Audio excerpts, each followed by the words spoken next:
talked a lot about J.B. Brown over the course of the fall. I'm just wondering how he's lived up to the expectations you had for him. He's been so far everything we've wanted and what we thought he could add to our defense and to our program. Works hard. He's a physical player. Great acceleration, speed. So, still learning our system and doing things, but yeah, he's going to help us this year. Is he still filling in for Taiwan, or is Taiwan back? Yeah, Taiwan did some today. He's not back on everything, but he's back. So. And is Jalen still progressing, or are you still monitoring what's going on? Yeah, still progressing. Yeah. So. Yeah, about Taiwan, I know you had kind of cited him as an example of a possible breakout player earlier in the summer. Just how do you think he's progressed in that domain? Well, I wish I could give you more because he's been really limited here. He's missed some time and just starting to work his way back. But that said, just his maturity and growth and confidence and all those things, you see a difference in him than the past. So I'm anxious to see it all play out here in the upcoming weeks. But from where he's at is, understanding the extra time and the studying and doing those things, and he's become a little more vocal and confident leader. Not quite where we want to get him to. That sometimes that's not in everyone's beginning DNA, so to speak. But he'll get there, and again. Though, him and JB, both those guys run well, and both physical players, and things there that we're going to need from both of them. And I wanted to ask about the defensive tackles who we talked to a couple of days ago. Just how have you seen that group coming together with a mixture of new and old guys? Yeah, I like where it's progressing there as well. You never know till it's the lights are on, but I think Devin Phillips has been a big addition, not just size-wise, but again, a guy with maturity. He's very humble but hardworking, well-respected within the locker room, and he gives us, he's given us things that we maybe haven't had there before. Tommy Dunn continues to get better all the time. He has we feel a pretty special skill set. And DJ Withers continues to show things. Gage Keys was slowed, missed a few days, but back out there today. So, that beginning. And then there's two guys that have played, and Caleb Taylor and Keenan Caldwell. Keenan redshirted last year. I've seen improvement in both of those guys, and really working at understanding what we're trying to get from them. So again, that in a position that rotates, we're going to need all those guys. And then Harold and Marcus Kelvin, and the two freshman scholarship players that came in, really feel good about their futures and what we thought they'd give us. So. You guys held your first scrimmage of camp, I believe, on Wednesday night.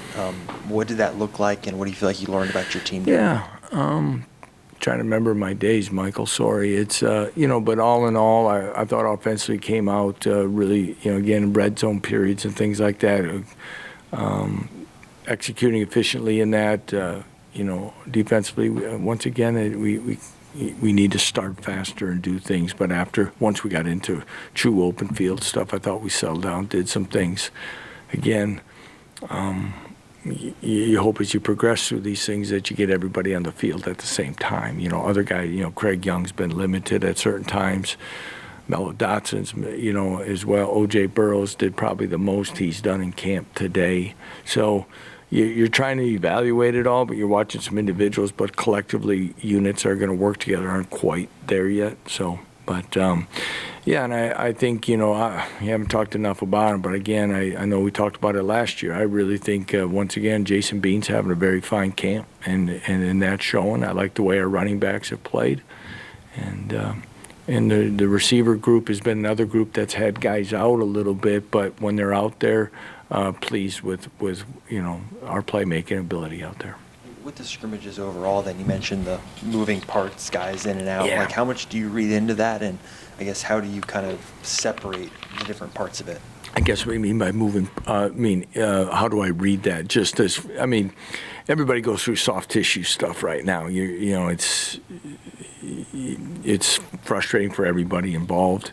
You know, as you talk to our trainers, I mean, this is a sport that you do not, you know, you don't get to go do it till you get to go really do it. You try to simulate a lot of things, but when you have to really go out and do all the things that is needed at the speed and then add the contact and all those things, there's things that your body has to adapt to and work through, and it's wish there was a special answer to that and what we do and that. So try to balance those emotions as we go through it, because I don't think it's by a lack of want to be out there, and we'll get there.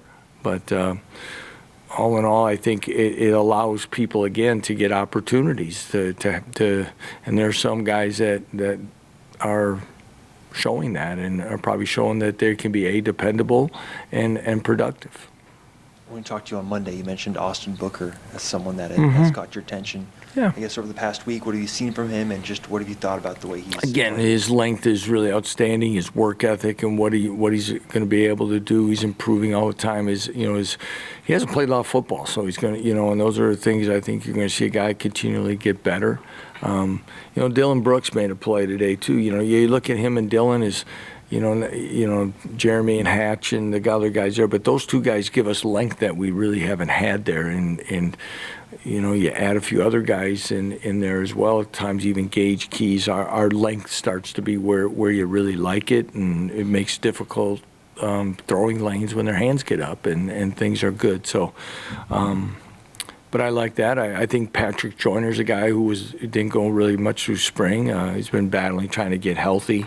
He's been able to show flashes as well as helping this football team. So, we're talking about some of these new additions and how we're going to need them to help this defense. With JB, you talked about how he's still learning the system and that kind of thing. What do you envision will be the point where you realize he's got it? Do you think it can happen before the start of the season? Will it be? I don't want to say. game? Well, I understand what you're saying, man. I don't want to say he doesn't have it. Sure. There's just little things that, things happen. It might be, seeing things sooner. It could be, motions and shifts that change calls or responsibilities, and just little things like that. So it becomes a little more natural. I don't want to sit there and say that, and you guys will talk to Chris and he'll answer it better than me probably, but it's not that we're sitting there going like he's got miles to go and figuring this out. He's doing fine because, he shows up every day. Every day there's something, and when there's if there's a hole and a gap there and there's something to go, he doesn't hesitate, and he goes and he's in the backfield, and he can run sideline to sideline for us as good as anybody at that position. So those things are all encouraging. But sometimes you're spoiled by the Rich Millers of the world that have been around it and have had a real good feel of all the spots. And I guess what I'm trying to say, Matt, is if Rich wasn't out there, him and Taiwan, they can't rely on Rich to be the make it right guy all the time. And that sometimes we have done that. And that's why Chris tries to multi-train. Same thing in the offensive line. What we try to do is make sure the best we can with bodies is that if a linebacker goes down, we want to have the ability to have the fourth best linebacker on the field. And that's not against the fifth or sixth or seventh, but that's how you want it to go, and that's where you got to understand the complete part of the defense. And that takes time, and you're getting a lot thrown at you. In general terms, not talking about JB at all here, but when you do have guys that are learning, whether they're freshmen or transfers or whatever, what is it that you see or look for that tells you, okay, yeah, they're comfortable, they've got it, whatever, however you want to word that. Yeah. Is there one thing that you look for there? I don't know if there's one thing. I think as you're asking, I'd probably say, like I'm thinking about JB at the moment, is when you see them play as natural and as fast, confidently as you saw on the film of whether it been high school or in these cases at their last institution, because there's not that little hesitancy, or they're not just running around he knows what he's doing, he sees it, and he goes. And that's the confidence that it comes back to natural, that things slow down for him a little bit, and there's that understanding. And in some positions, with that goes, you see a difference in their confidence. There's not that, they're kind of looking sometimes or doing those things. They're set, so. Lance, you look at David, how's the, I'm sorry? you look at David Greaves, the Yeah. punter from Australia, how's he done in his transition?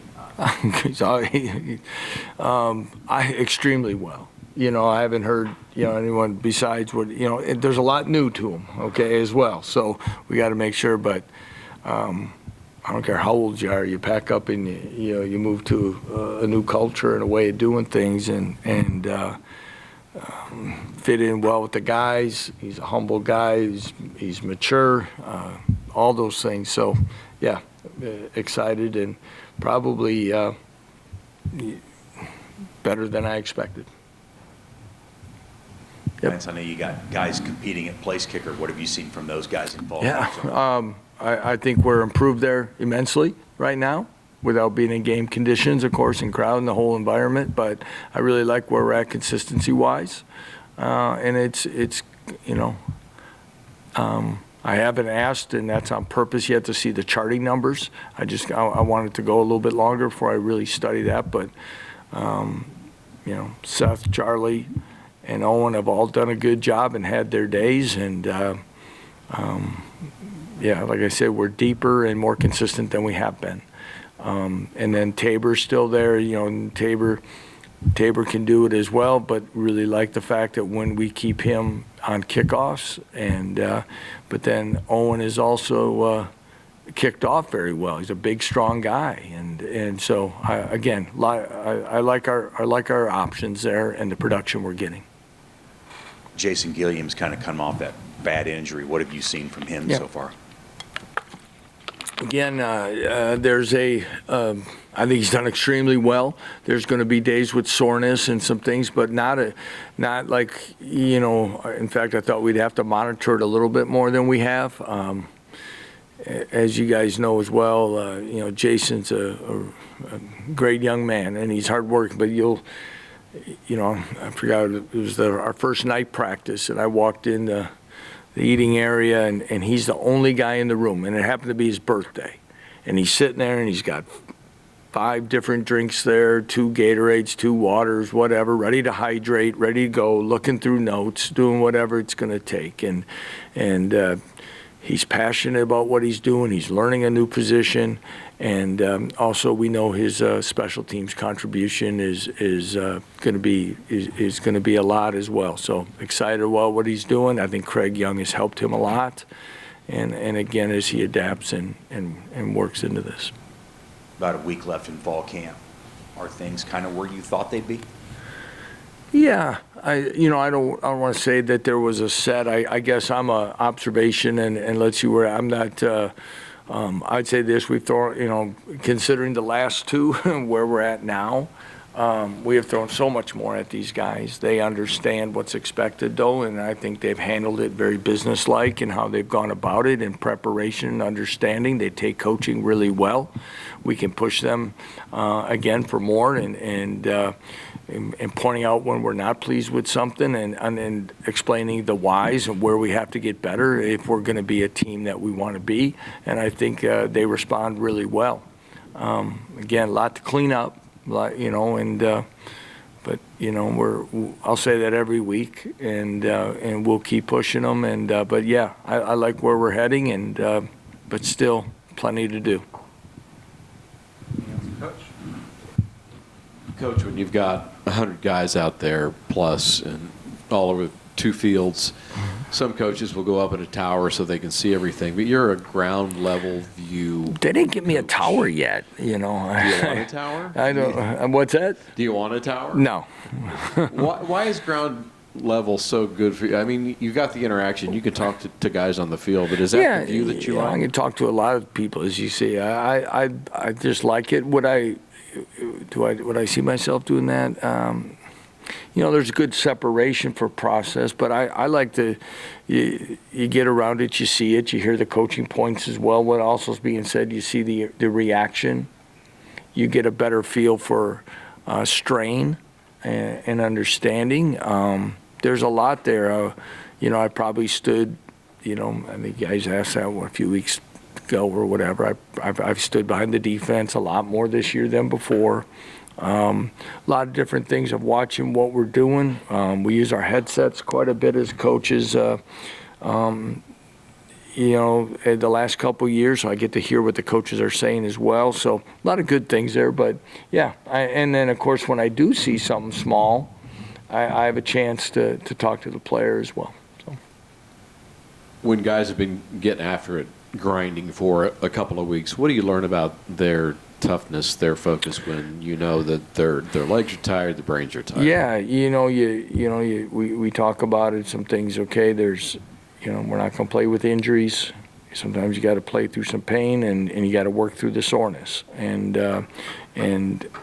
I tell them all the time, and they're tired of me here. If it was easy, everybody could do it. Okay, there's a certain degree that to play this game at this level, it takes a special person. It takes a special attitude, and this is the toughest time. But I really think the modifications that have been made in college football for what we get to do a little more in the summer, how they've added days off, but yet the number of practices, how you do it.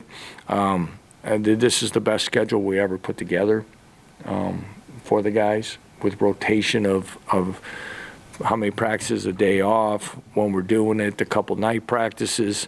I was talking to Dominic Pooney yesterday. I think it was yesterday, 2 days ago, I guess. I'm sorry.